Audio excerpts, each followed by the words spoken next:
Why is it right when I start recording, I have to use the bathroom?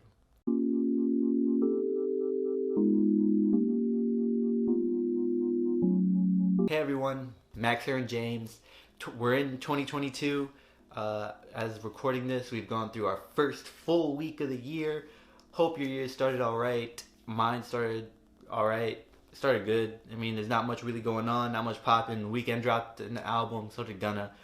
Both are pretty good, but let's get to the video. Being close to the end of the year and beginning of another year, a lot of people, they go over resolutions, want to establish new goals, move, start new careers, evaluate their lives and reflect. And whether you're someone that celebrates New Year's hardcore, partying, family, setting up goals and plans, or if you just sit back and reflect, or if you don't celebrate at all. I think because a large majority of people do focus on that resetting and starting brand new, we all have a habit of doing that. A lot of my recent videos are around, goal setting and planning, because that's been on my mind a lot, because that's what happens around this time. And around my birthday is another thing, because that's kind of my New Year's as well. With that being said, I wanted to make another video. Again, this is more of a personal journal and reflecting on myself and just a lesson I've learned that I'm going to share with you guys.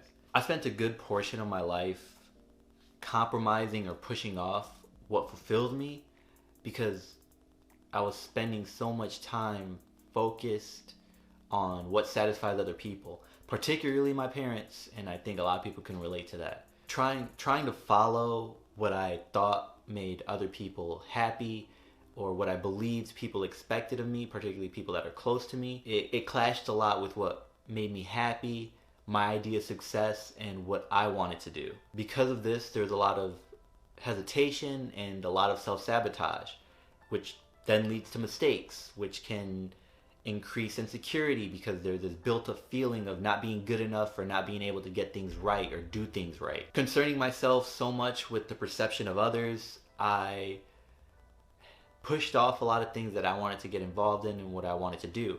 I held off writing. I even pushed off a certain career. I took so long to get involved in other things, such as making videos.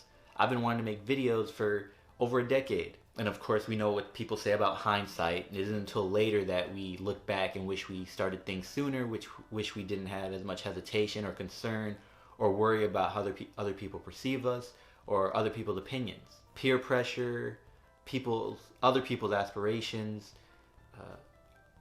trends, capitalism, social ideas, lifestyles that are accepted by the majority all have an influence on our lives and our decisions, whether positive or negative. With all that being said, follow your own path.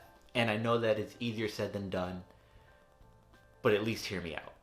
There will always be people that will judge, and it is impossible to make everyone like you without giving up so much of who you really are.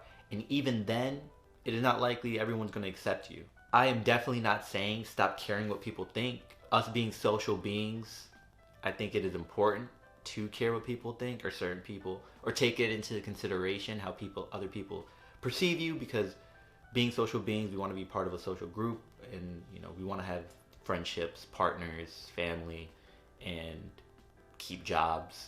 And so there's that gray area of what it means to care what people think. There are sacrifices to be made in our lives, and some things we have to give up, or certain paths we have to choose to take, because we can't always have our cake and eat it too, but sometimes we can't.